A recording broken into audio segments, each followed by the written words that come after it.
In a world where royal traditions often move at a glacial pace, one announcement has shattered centuries of expectations. Spain wakes up to breaking news that feels like a dream turned into destiny. Princess Leonor of Spain, heir to the Spanish throne, has officially married Prince Guillaume of Luxembourg.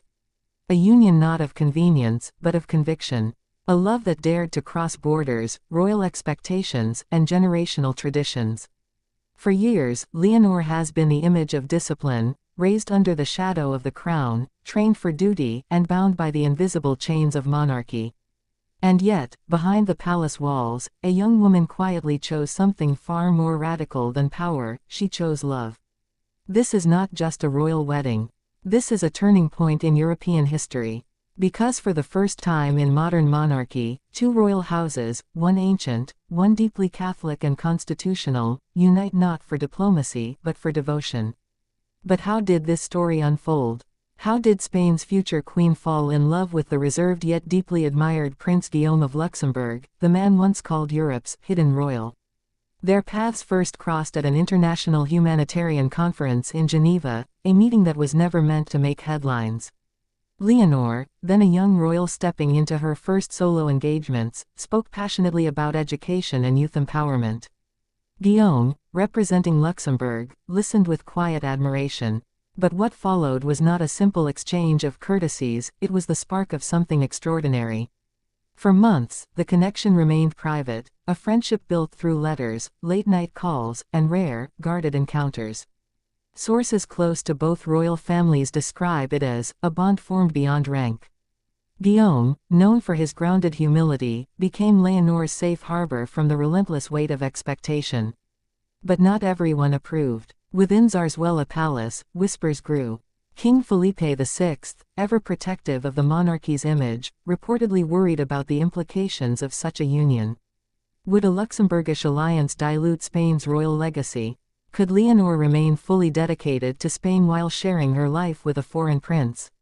And yet, Queen Letizia, a woman who herself broke royal tradition, is said to have quietly supported her daughter.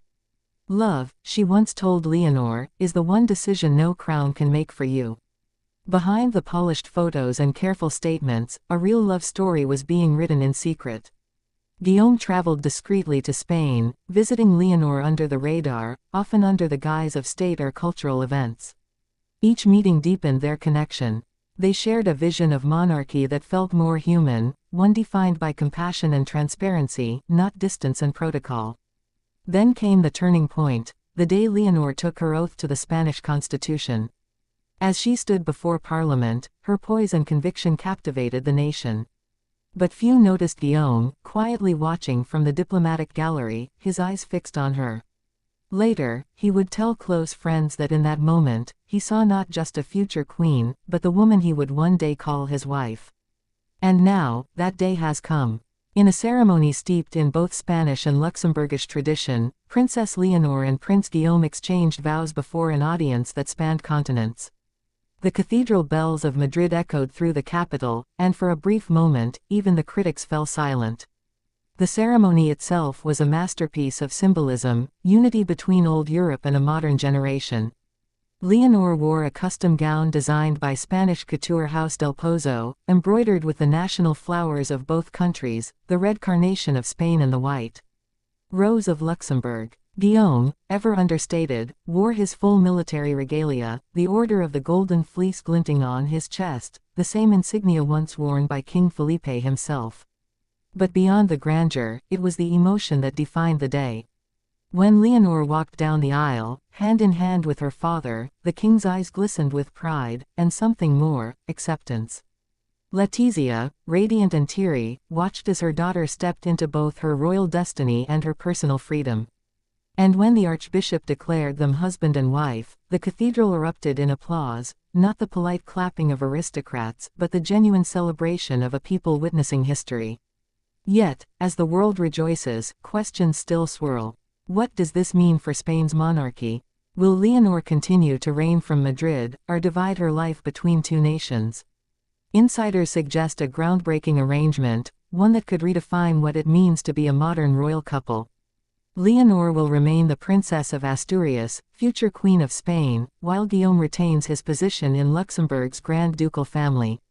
A shared life of service, across borders, a union of nations through love, not politics. Their honeymoon destination remains undisclosed, but sources hint it will be somewhere far from Europe's cameras, a quiet corner where they can simply be Leonor and Guillaume, not titles, not symbols, but two souls who found each other amid the chaos of duty. Still, behind the fairy tale glow, the realities of royal life loom.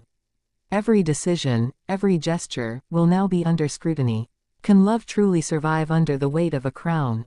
History has seen royal unions crumble under pressure, from Charles and Diana to countless unnamed heirs who chose duty over desire. But Leonor seems determined to write a different story. Her words, spoken during the reception, captured that resolve. "I was born into service," she said, "but I choose to serve with love. Today, I do not lose a title, I gain a partner to walk beside me in that service." The crowd stood in silence, many wiping tears. Even those who doubted her readiness to lead felt the unmistakable gravity of that moment. Later, at the royal banquet, Guillaume raised his glass to his new wife. "To Leonor," he said softly, "the future queen who taught me the power of courage and grace." It wasn't just a toast. It was a statement to the world, that leadership need not be cold, that monarchy can still have a heart. Tonight, as Spain's cities light up in celebration, one truth becomes clear: this union is more than a royal event. It's a message, that even within centuries of tradition, love can still rewrite destiny. And somewhere beyond the palace gates, perhaps in a quiet moment between the two of them, Princess Leonor and Prince Guillaume finally exhale, free, together, and ready to begin a new chapter in Europe's living history. Because for all its crowns and ceremonies, for all its duty and expectation, the heart of royalty still beats with something timeless, love, unguarded and real.